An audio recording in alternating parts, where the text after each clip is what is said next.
aquelas coisas, ou todo mundo está atrasado 5 meses, ou ninguém está atrasado, porque aí tem outra coisa que é chamada ordem cronológica. Tá? O que eu imagino que tenha ocorrido, tá? E é citado no meu artigo de hoje, a prefeitura estava com uma série de obras paradas na verba Haddad, aquelas obras de natureza turística. O Rebouças está lá há 3 anos para sair, certo? Tinha ciclovia, e não é só a prefeitura de Santos. As 70 instâncias estavam sem receber. Nós fizemos um estudo dessas 70 instâncias contratado pela entidade que a congrega os 70 municípios. O governo do Estado devia para essas entidades, só nos últimos 6 anos, 900 milhões de reais. 106 milhões para a Prefeitura de Santos. Então, como aquelas obras estavam paradas, eu vou fazer aquelas de recursos próprios. Certo? Então, a Prefeitura deu prioridade para as obras de recursos próprios, já que não recebia do governo do Estado e também não as pressionava para receber. Né? Provavelmente, esse endividamento, esse rombo que eles admitem de 160 milhões, eu vi apenas 116 lá no site, ela está entrando aqui no site, então ela foi na despesa, não entra ali, liquidações a pagar. Vocês entraram ali. Aí vai lá em cima, põe no período 1º de janeiro de 2016 e no outro quadradinho 31/12 de 2016. Tá? E vai lá naquela boletinha lá, da direita lá. Não, põe aqui embaixo. A mostrar. Põe aqui. Mostrar liquidações pagas. Aparece. Clica aqui. Tá? E agora aperta nesse ícone. Já vai aparecer para vocês as coisas que eu estou falando. Ou seja, aparece até para quem você deve. Se você quiser saber aí quem ficou para receber e quanto ficou para receber, está aí. Então eu não estou inventando nada. Se é uma coisa que a gente tem que elogiar a Prefeitura de Santos, aliás, ela divulgou isso no próprio DROC, que recebeu o prêmio pela transparência, não foi? Um portal do grande transparência, de fato é transparente, sim. Estão aí, os dados vão aparecer, vai aparecer a lista. São 20 e poucos mil lançamentos de cobrança no exercício. Só que tem que ter paciência. Como? Transparência é federal, o governo da Dilma não era dele. Não, mas eu digo o seguinte, seria para todos, entendeu? Nem todas as prefeituras teriam esse nível de detalhamento, é isso que eu estou querendo dizer, certo? Então, a transparência, a obrigatoriedade não é nem da Dilma.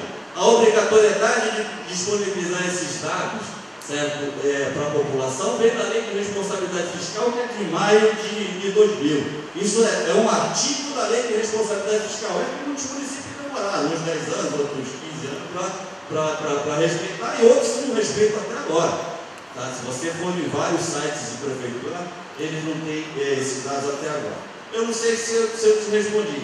Muito provavelmente deve ter acontecido isso, e no artigo de hoje, quem leu atentamente, eu cito essa questão do rombo que eles anunciaram, e só não posso te afirmar literalmente se é má fé ou não, eu seria leviano se eu falasse isso, porque no artigo eu pergunto, quem serão os credores? Certo? Quais obras estariam envolvidas nesses 160 milhões? Certo? De que data elas foram contratadas? Por quê? Porque a lei de responsabilidade fiscal também diz no seu artigo 42, que foi o artigo responsável pela cassação da Dilma Rousseff, certo? O artigo 42 deixa claro que nos últimos dois quadrimestres do ano eleitoral, o prefeito não pode gastar aquilo que ele não tenha disponibilidade em caixa em 31 de dezembro, tá? Do mesmo exercício, que é exatamente para não deixar dívida para o sucessor. Essa é uma imposição da Lei de Responsabilidade Fiscal e vem desde 2000. Ou seja, se a lei é rigorosa com os prefeitos na administração pública em geral, no ano eleitoral, no último ano da administração, ela é mais rigorosa ainda. Então, se ele responder essas perguntas, quando foi contratado, que tipo de obra foi, quem ficou sem receber, etc, vai verificar, vai ter condições de dizer se é passível de cassação de mandato ou não. Eu coloco a dúvida, porque eu não tenho essas outras informações, aqui não aparece. Ó, aqui, na verdade, esse dado aqui é atualizado diariamente, porque fica lá o resto. Eu falei em 961 milhões, isso aqui foi o que a prefeitura contratou e pagou, certo? E aqui foi o que ela contratou neste período aqui e ainda não pagou esses 107, que era 116, ou seja, do dia que eu verifiquei até hoje ela já pagou, certo, alguma coisa do passado. Isso aqui vai mudar todos os dias, vocês vão poder verificar todos os dias, tá? E se eu ampliar o prazo, certo? Tá, eu amplio aqui, agora põe aqui, que dia que é hoje?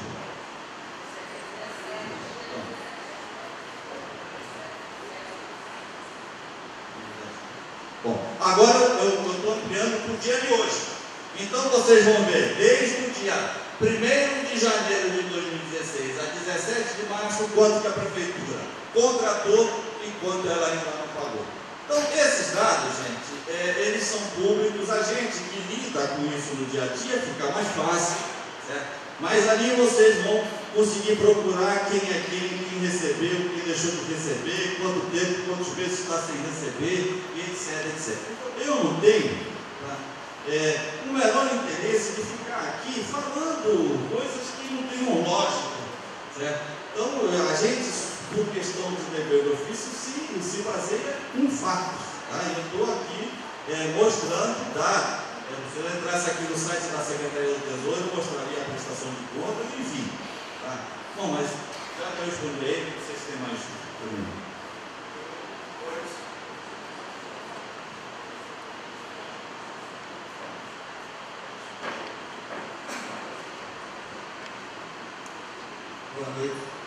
Boa noite, Rodolfo. Meu nome é Severino. Eu gostaria de saber, você é secretário de Finanças, eu gostaria de saber, no caso, é obrigatório a lei do administrador público prever uma porcentagem para o gasto com o pagamento dos servidores? Existe uma lei para isso ou na época, na hora de fazer a prestação orçamentária, não tem essa previsão? Do ponto de vista técnico, a gente faz essa previsão. Você quer responder uma pergunta? Do ponto de vista técnico, essa previsão a gente já faz na LDO, certo? Na Lei de Diretrizes Orçamentárias, e normalmente todos os prefeitos assumem o compromisso de reposição da inflação. Só que como você não sabe a inflação, porque você está fazendo 6 meses antes do orçamento, você vai vigorar no exercício seguinte, se estima a inflação que o Banco Central está estimando na época, tanto é verdade que a prefeitura previu no orçamento em vigor 4 alguma coisa, porque era a projeção daquela ocasião quando estava sendo elaborado o orçamento. Ou seja, por que se prevê esse aumento? Porque a Lei 4.320 diz o seguinte, que tem prioridade, tá? As despesas que estão no orçamento têm prioridade em relação àquelas que não estão. Então eu deixo previsto no orçamento esse aumento, porque se eu não tivesse deixado já zero lá atrás, eu agora teria dificuldade para colocar, eu teria que promover remanejamento, ter uma nova aprovação da proposta na Câmara Municipal e tal. Tanto é que a Prefeitura previu isso. Então normalmente se faz isso é histórico, né? De agora não é nem da Lei de Responsabilidade Fiscal. Isso é um princípio da administração pública que está previsto na Lei 4.320, que é de 1964.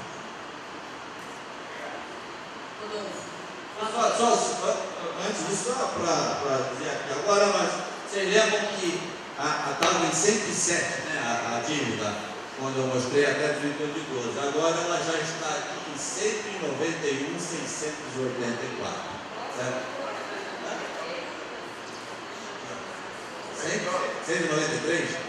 193.684, ou seja, aquele 107 incluiu mais 3 meses e já está em... E aí vai crescendo. Se vocês quiserem aí acompanhando, quando estiver em breve, vai acompanhando dia a dia. Rodolfo, boa noite. Eu queria que você explicasse para a gente o seguinte. Volta e meia sai no Diário Oficial uma questão assim, que é uma abertura de crédito suplementar. Toda hora se abre crédito suplementar para N coisas. Por favor, você pode explicar para a gente, né? Nós somos leigos nessa situação, o que é essa abertura, como se dá e em quais situações ela pode ser feita? Bom, veja bem, aliás, se você for ver, isso é tão característico da administração pública que no dia 2 de janeiro você já vai ver abrindo crédito suplementar. Pode pegar aí, de curiosidade, o DO de 2 de janeiro, de qualquer que seja o exercício, já está lá a abertura de crédito suplementar. O que é isso? Quanto mais decreto de suplementação eu tiver no Diário Oficial do Município, mostra que mais incompetentes foram aqueles que elaboraram o orçamento. Por quê? Porque na elaboração do orçamento você conseguia dotações em várias secretarias, por órgão do governo, depois por unidade, enfim. Né? E aí, na elaboração daqui, quando você destina, vamos supor, você ia fazer a ciclovia e estava previsto que era 5 milhões a ciclovia. Aí o serviço fica em 5.500, eu tenho que suplementar em 500, então eu tiro de algum lugar, de uma outra dotação, provavelmente de uma obra que eu não quero fazer mais, e remanejo. Aí eu posso fazer isso do jeito que eu quiser? Não, existem dotações que não podem ser mexidas, tipo despesa com pessoal, certo? Despesas de caráter continuado, despesas que envolvem amortização de dívida. Então a lei proíbe que você remaneje algumas dotações. Tanto isso é verdade que os prefeitos, de modo geral, aqueles mais prudentes, eles fazem o seguinte: minha folha de pagamento vai ser de 937 milhões, eu faço o que tecnicamente a gente chama de empenho global. Para não mexer naquilo, eu já vou lá e já empenho no início do ano, já empenho tudo. Aí eu não corro o risco de mexer naquilo ali, de errar, e etc, etc. Embora tem gente que é. É exatamente por causa disso que acontece. Ou seja, se você pegar o Diário Oficial e contar, às vezes dá 200, 300, às vezes tem dia que sai 3, 4 decreto de suplementação. Então, por força disso, orçamento mal elaborado. Uma outra coisa é até justificável, uma obra de emergência, alguma coisa, uma catástrofe, você precisou de um recurso que não estava previsto, até justificável. Mas, de modo geral, é incompetência mesmo.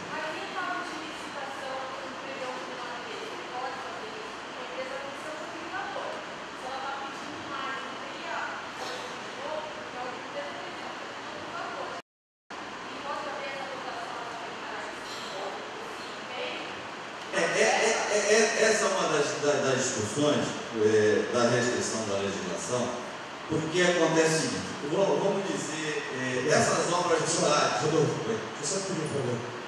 Ela fez a pergunta lá, mas você estava na tua frente. Sem microfone, as pessoas aqui nem ouviram o que você falou. Então, só pedir só um favor. A Márcia faz a pergunta, eu passo o microfone para você. Pode ser? Eu todo mundo explica uma pergunta e pode responder. Seguir só a ordem, tá bom? Sem problema. Boa noite.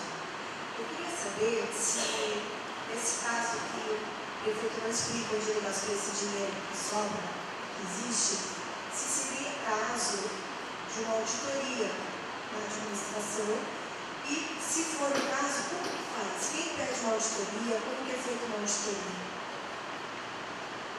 Bom, a Constituição brasileira tem um artigo que diz que todo cidadão é parte legítima para propor uma ação de reparação ao dano público. Então, na dúvida, todos nós temos o direito de promover uma denúncia ao Ministério Público mediante uma suspeita, e o Ministério Público é o canal legalmente competente para fazer isso. Se o seu pedido vai ser acolhido pelo Ministério Público, é uma outra história, porque vai depender da sensibilidade do promotor público que pegar a questão. Há um caminho mais curto, que deveria ser exercitado com maior insistência, que é a Câmara Municipal. Por quê? Porque todos os balancetes, no 20º dia subsequente ao término de um mês, ou seja, até 20 de fevereiro, a Prefeitura tem que mandar os balancetes analíticos de janeiro. Até o 20 de março, os balancetes analíticos de fevereiro. Ou seja, até o dia 20 do mês subsequente, você tem que mandar à Câmara Municipal o balancete analítico, que vem mais ou menos como estava aqui. Quem é o credor, o valor, o que estava previsto, o que foi realizado, etc, etc. Agora a pergunta que se faz é a seguinte: será que alguém lê aquele treco lá? Certo? Será que nós temos pessoas habilitadas para fazer isso?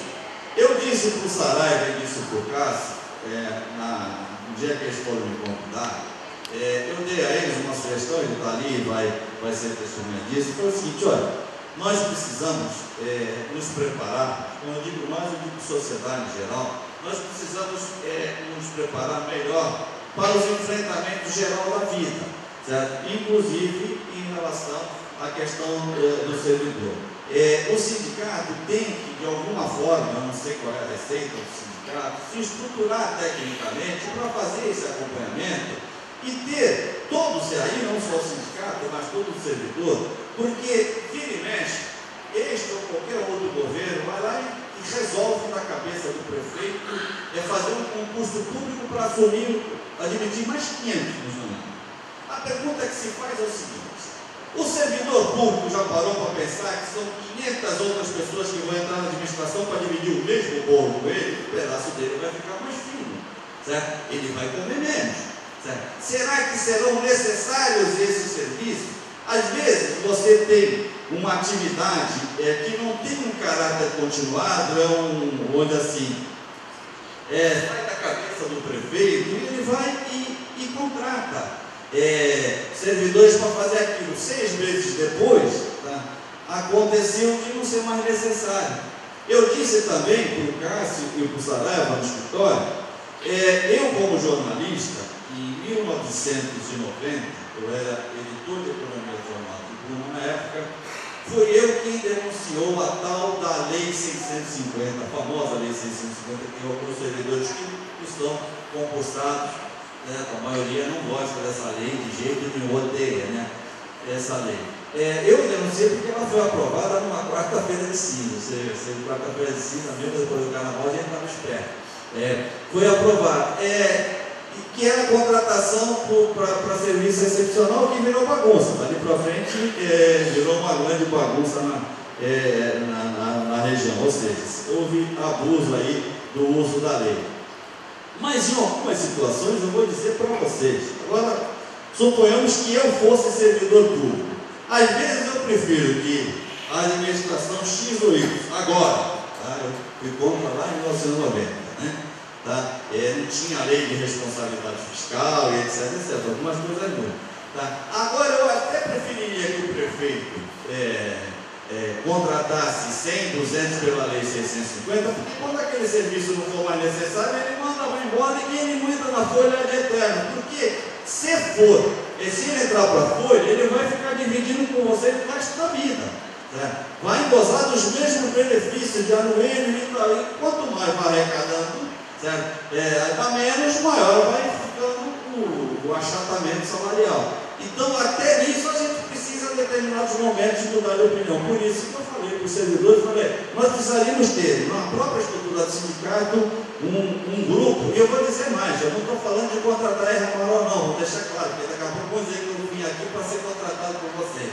Eu estou falando de servidores públicos, porque vocês não esqueçam que são vocês que fazem a folha de pagamento, são vocês que fazem o orçamento, certo? São vocês que fazem tudo. Os técnicos estão lá. E eu vou dizer, nessa questão orçamentária, nós temos excelentes técnicos. Certo?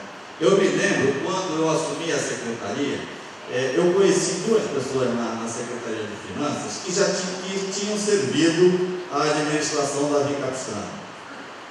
E eu optei em ficar com eles. Foi unanimidade, todo o mundo do governo veio contra mim. Não, você está mantendo os petistas, só na tua secretaria que ficou petista. Eu falei, eu não quero saber se o Carlos esteja no peito, eu quero saber se ele é competente, se ele está a fim de ajudar a minha cidade. E eles lá ficaram. Um deles, eu vou revelar o nome porque ele já faleceu, ele era do quadro de carreira, chamava-se Darcy Grilo, era um ex-cosipano, um excelente profissional, aprendi muito com ele e me orgulho muito do gesto que fiz. Combati a todos, eu falei, eu não me meto na secretaria de ninguém. Na minha vão ficar as pessoas que eu confio. Então, acho que essa conduta tem que ter. Tá? O outro é servidor de carreira, está lá, eu diria que um dos maiores profissionais da administração. Outro dia defendi o nome dele, nem precisa de indicação mais nada, porque ele já incorporou os benefícios Hoje assinar um papel para ele seria até problema, mas é um talento. Eu acho que as pessoas têm que ser utilizadas. O Cássio sabe do que eu estou falando, eu não queria revelar publicamente porque eu posso prejudicar a pessoa. Desculpa, Márcia, deixa eu interromper. A minha dúvida é no caso do viés dela, porque além do crédito suplementar, no caso de uma licitação, ele pode estar passando por cima da empresa que está com o segundo, que deu o valor que ele está pedindo a mais. Até onde ele pode fazer isso? Ele pode fazer isso? Há casos e casos, tem situação que os tribunais têm até que contemporizar, porque ali também não pode prever tudo. Por exemplo, eu vou me reportar, já que eu citei já 2 vezes, a obra lá da tal da piscina do Rebouças, que parece que não acaba nunca, né? Aquela obra lá foi contratada na época, hipoteticamente, por 4 milhões de reais, faz 3 anos. Choveu, parou, abriu buraco, derrubou, quebrou isso, quebrou aquilo, a empresa também quebrou, né? E etc, etc. Então, aquilo que você avançou na obra, você regrediu porque não foi concluído. Então, aquela obra que estava projetada para 3 anos atrás por 4 milhões de reais, evidentemente ela não vai custar mais 4 milhões de reais. Eu vou ter que suplementar aquela coisa, certo? Às vezes não é tudo por má fé, nem é conveniente que a gente ache que as pessoas estão na administração pública lá pensando como é que vão roubar, como é que vai ficar assim também, certo? Então a gente acredita nas pessoas, certo? Porque individualmente um ou outro pode fazer isso, ou até a maioria pode fazer. Eu fui secretário de Finanças em Santos e em Guarulhos, certo? E posso garantir a vocês o seguinte: foi o pior período da minha vida do ponto de vista financeiro. Certo? Até na família eu arrumei confusão, porque eu não dá emprego para sobrinho, para irmão, com cacete a 4, porque não dá. O dinheiro é público, não é meu. Certo? E tem mais, às vezes um secretário pensa assim e traz um amigo, certo? Aí o amigo vai no dia seguinte na Casa Bahia e compra geladeira, televisão, reforma os móveis de casa ou compra um automóvel. Aí você vai e se dispõe com o prefeito, aquele teu amigo dança junto com você, vai embora e fica endividado. Então, até para não ter esse aborrecimento também, agora, eu ajo assim, nem todo mundo age desse jeito. Nesse caso, há situações que dá para justificar, outras não dá para justificar. Tá? Pior são aquelas dos esqueletos que ficam, tá? Eu achei, tá? E disse isso também no artigo de hoje, um absurdo, tá? O caso do hospital do pronto-socorro das Américas. Como é que você derruba um pronto-socorro, tá?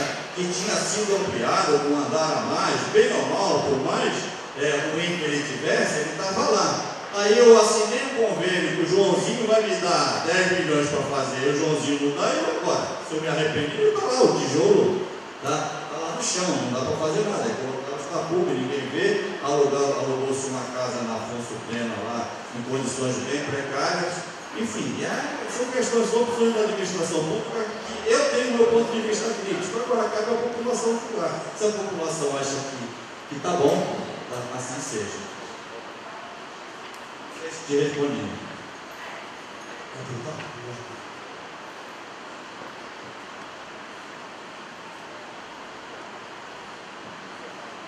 Boa noite a todos.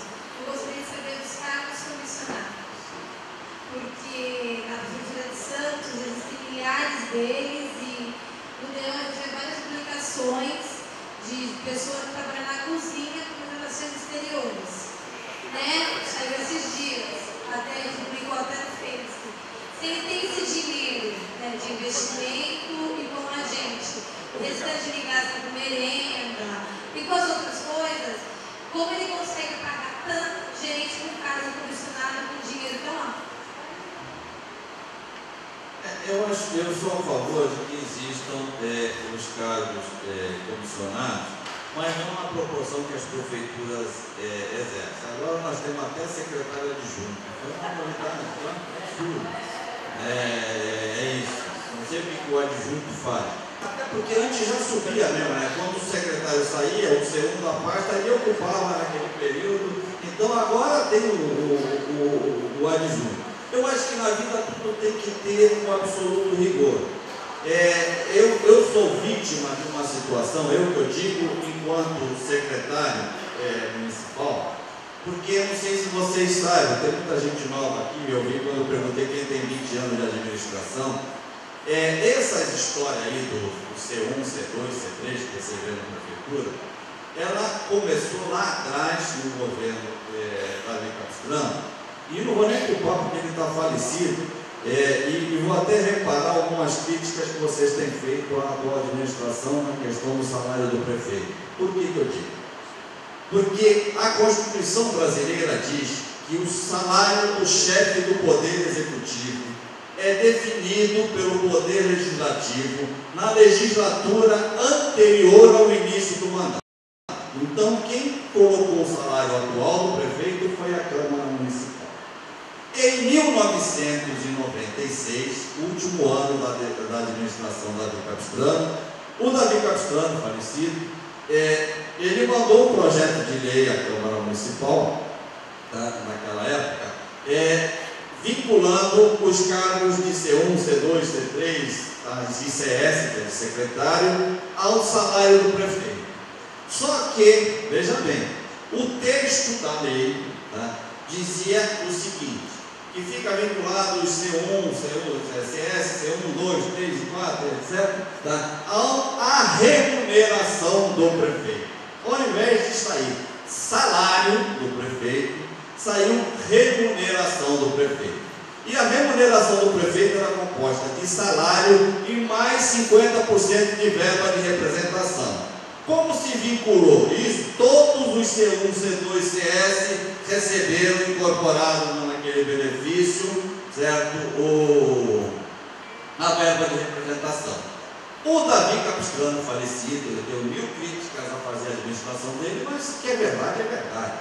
Quando ele percebeu isso, quando ele percebeu que ele cometeu, certo, essa falha, ele tentou tirar o projeto de lei da Câmara, mas aí, como diz o ditado, em leis é morta.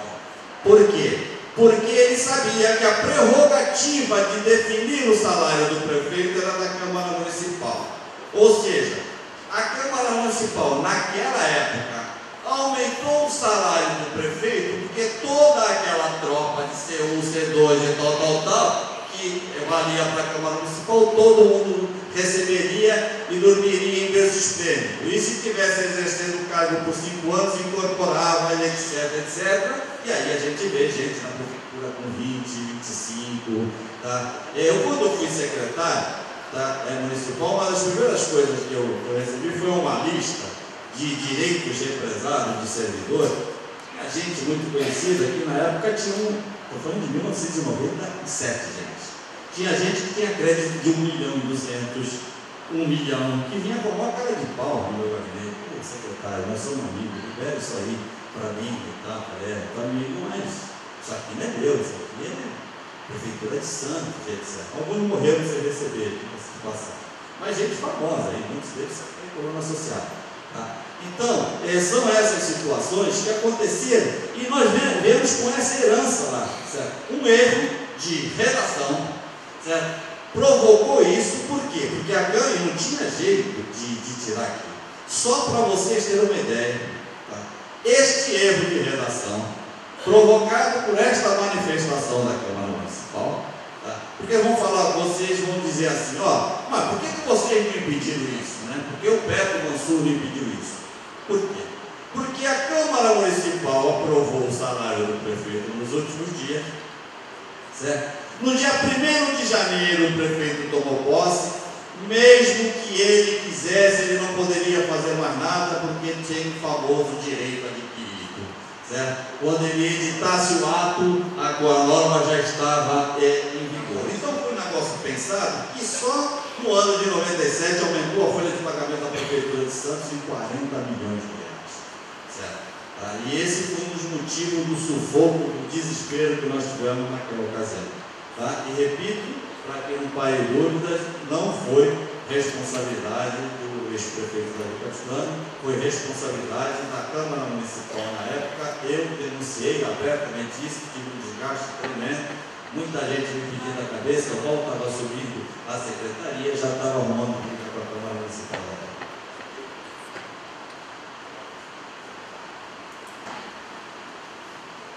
Senhor, boa noite. Agora mesmo, quando a nossa colega atrás falou dos cargos comissionados, eu confirmo que realmente tem isso ainda hoje. Eu trabalho no setor, está cheio de cargos comissionados. Tem inclusive gente que recebe no, entre aspas, chequinho. Entendeu? Quer dizer, o nosso setor está inchado, inflado. E nós não estamos fazendo nada. Quer dizer, como seres humanos civilizados, veja bem, o senhor não tem de finanças, eu não. A minha área era de números. Cabeça que não entra em número, entra em letra. Mas tem certas coisas que ficam muito expostas, entendeu? E chega a hora, infelizmente, no olhar, está nos olhos da gente. É tudo muito claro, muito explícito. E a gente fica com esses questionamentos. É uma ex-secretária que não assumiu por motivos de saúde, depois veio, esteve ali aproximadamente um mês ou dois, exonerou-se e continua recebendo. E o nosso setor aí. Muito obrigado. Deixa eu falar desse negócio dos chequinhos. Na época que começou essa denúncia, no ano passado, no processo eleitoral, eu confesso que fiquei muito curioso como é que aquilo poderia estar ocorrendo do ponto de vista da operacionalidade, né? Os esclarecimentos que eu ouvi da administração pública é que o que estavam chamando de check-in eram pagamentos de RPA, principalmente para artistas que trabalhavam nas tendas, faziam essas coisas, apresentações pontuais nas tendas de temporada, coisas desse jeito. Então, agora, esse check-in que estavam falando, que tinha gente que não aparecia lá para trabalhar e recebia um dinheirinho na conta, direto na conta, né? Parece aquela propaganda da Caixa, direto na conta, né? Gente, eu não sei se vocês conhecem, mas se vocês conhecerem, se esses pagamentos existirem, eles estão nessa lista aí, que eu acabei de expor. Todo o pagamento público, certo? Tem que constar nesta lista. Se vocês conhecem o nome de alguém, é só ir lá procurar, certo? Porque se recebeu algum dinheiro público com cheque da prefeitura, está ali, tem que estar ali.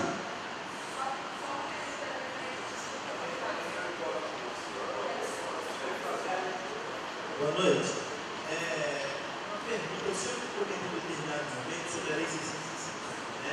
E que a gente tem bastante consciente entendimento do uso abusivo que se faz dessa lei e do quanto aquilo que foi colocado lá, né, no governo da Delta, foi seriamente distorcido, modificado, do meu ponto de vista. Agora, pensando na questão da previdência, né, do servidor, se não tiver concurso público, porque ao mesmo tempo que as pessoas que entram, elas vão dividir o bolo com a gente, mas também, pensando depois, quando as pessoas se aposentam, se a gente fica inchando também a máquina pública com 650, nós temos hoje em dia essas OS também, quer dizer, a privatização do serviço público, como é que fica a situação do servidor depois do que diz respeito à sua aposentadoria? E não sei se o senhor pode ter essa informação, de como é que está hoje o Estado de breve, como é que está a questão da previdência do funcionário da Constituição? A sua pergunta tem uma lógica extremamente interessante e de fato, ou seja, você tem que realimentar quem paga o Instituto para poder depois quem se beneficia disso. E por que isso vai acontecer? Porque o Instituto de Previdência do município de Santos, como a grande maioria dos institutos de previdência no Brasil, surgiram a partir de 1998. Então eles têm hoje um valor capitalizado ainda muito pequeno para bancar o desafio que tem das aposentadorias que virão pela frente. Em primeiro lugar, o Instituto não quebra porque se quebrar a prefeitura é obrigada a assumir. Então o risco de não receber vocês nunca terão, exceto se acontecer com o caso do Rio de Janeiro, que a catástrofe geral não tem dinheiro para pagar ninguém. Tá? Mas a recíproca é verdadeira, porque você não pensa, certo, que todo mundo que entrar por um concurso público favorável ao Instituto de Previdência da Prefeitura de Santos. Por quê? Porque existe na legislação um sistema de compensação, certo? Entre o regime público e o regime geral de previdência. Se eu tiver 25 anos de trabalho aqui fora no regime geral de previdência, certo? Passar no concurso público de fiscal de tributos da prefeitura e começar amanhã, eu vou lá recolher 10 anos e você vai ter que, o Instituto vai ter que me compensar no INSS, na Previdência Social, pelo meu período. Então existe essa troca. Se o cara veio daqui, foi para lá, ou de lá para cá. Certo? Então, nem sempre é. Por isso que isso tem que ser avaliado com absoluto rigor. É inconcebível, por exemplo, que o Instituto de Previdência, seja de que município for, de que a prefeitura for, fique simplesmente nas mãos ou sob o controle de alguém indicado pelo prefeito, seja ele quem for. Certo? O sindicato tem que ter um instrumental técnico, tem que investir nesse tipo de coisa, tem que pedir para a própria municipalidade, certo? Técnicos específicos que estão do lado de lá, que entendem do assunto, para assessorar, certo? Por quê? Porque, em última instância, já houve um grande avanço, que foi o seguinte: hoje se equilibrou a questão, a legislação, na reforma da Previdência, se equilibrou o teto do setor público ao setor privado, ou seja, aqueles 5 mil reais, então ninguém vai poder mais ir lá para o Instituto de Previdência recebendo 35. Quem veio, quem adquiriu o direito, adquiriu, mas dali para frente não pode mais. Porque tinha essa fala do boi, sim. Eu mesmo fui vítima na prefeitura de acreditar em alguns técnicos, excelentes técnicos, que precisava, às vezes, de 6 meses para incorporar 100%. Certo? Aí vinha aquela legião de pessoas, não, mas a pessoa é competente, é verdade, é competente e tal. Eu não ganhei inocência no começo, né? Não conhecia o histórico, né, da pessoa, acreditava na boa fé, aquela cara de bandinho, etc. Tá? Aí promovia o cidadão ou a cidadã para exercer o cargo comissionado. 6 meses depois, quando completou os 100%, tá? Não foram 1, não, foram 3. Chegaram para mim, secretário, eu não quero mais o cargo. Mas por quê? Porque eu incorporei. E agora, para ele não interessava mais assinar um documento, certo? Correr responsabilidade, porque se colocasse uma vassoura na mão dele para ele varrer a sala, ele ia ganhar a mesma coisa. Isso aconteceu comigo. E eu me decepcionei com essas pessoas, embora as reconhecessem como excelentes profissionais. Então, tem situações na vida que a gente só vai conhecer, tá, quando elas acontecem. Infelizmente, isso é verdade, deve ter acontecido com outros também. Rodolfo, só para você entender direitinho o negócio do crédito suplementar. Então, por exemplo, ele não pode tirar da folha do pessoal, no caso, para colocar em nenhum outro setor, certo? Outra coisa, ele também não pode tirar de nenhum outro setor para colocar na folha, ou pode? Pode. Só que é o seguinte, eu esqueci na hora, foi bom você voltar a esse assunto para eu também esclarecer uma coisa. Esse limite de remanejamento, quando é que eu posso mexer, ele é definido em lei. Então, no projeto de lei orçamentária, todo prefeito manda para a Câmara Municipal um pedido na própria lei orçamentária, autoriza o Poder Executivo a remanejar até 50% da dotação do orçamento e tal. Se a Câmara está toda do lado do prefeito, autoriza 50% e dane-se. Mas hoje as câmaras municipais agora estão mais espertas. O prefeito pede 50%, eles põem 5%. Né? Só pode remanejar 5%, 10%. Por quê? Porque esse limite vai se exaurir rápido. E aí o prefeito fica subordinado ao mandar ter autorização legislativa. Então o legislativo percebeu, certo, que quanto mais ele autoriza o índice, menos ele tem ascensão sobre o prefeito. Se eu ponho 5%, se eu autorizo só 10%, o prefeito fica nas minhas mãos até o final do ano, porque ele vai precisar de remanejamento. Então, é isso. E assim, quando o senhor colocou que a gente pode consultar no site da transparência, eu queria saber o seguinte: se a física também, ali que tinha várias empresas, se sai pessoa física e sai qual é o regime que ela tem, por exemplo, se ela está recebendo pré-MPA ou se ela é estatutária, enfim. Tem uns linkzinhos dentro, sai, pessoa física sai sim.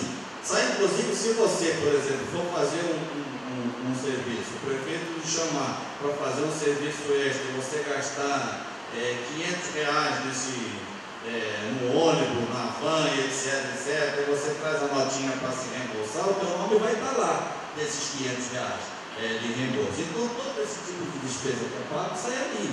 Então, você às vezes, é bom tomar esse cuidado, porque às vezes você vai encontrar um monte de amigo com dinheiro lá para receber e vai pensar que é tudo treta, não é não. Certas vezes a pessoa, tem coisas de você foi, viajou, chegou lá, o hotel estava ocupado, não fez a tua reserva, você foi para o outro mais caro, você teve que pagar a diferença, depois você se reembolsa, mas o teu nome está lá.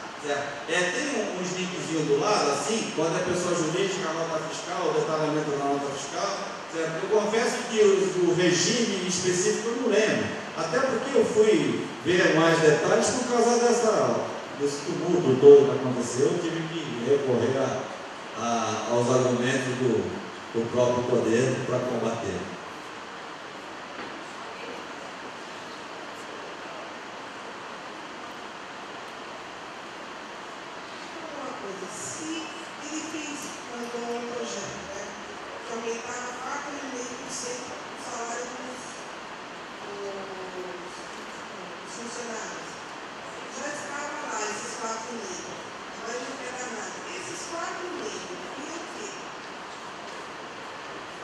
Bom, nem tudo que está no orçamento eu sou obrigatoriamente obrigado a exercer. Ele vai poder, se ele não der nada, for zero, ele vai cancelar esse tipo de dotação. Ele vai ficar lá como um vaso, né, fazendo uma paisagem, não vai servir para absolutamente nada. Como se ele tiver que dar os 5,35, se ele previu no orçamento 4,37, ele vai ter que suplementar para atingir o limite. Mais alguma questão? Senão nós vamos para as considerações finais do Rodolfo. Mais alguém? Bom, gente, eu agradeço a atenção de vocês aí. Eu espero ter podido esclarecer aí a contento. Fico à tua disposição. Muito obrigado pela atenção. Uma boa noite, um bom final de semana. Boa greve, juízo a todos nós.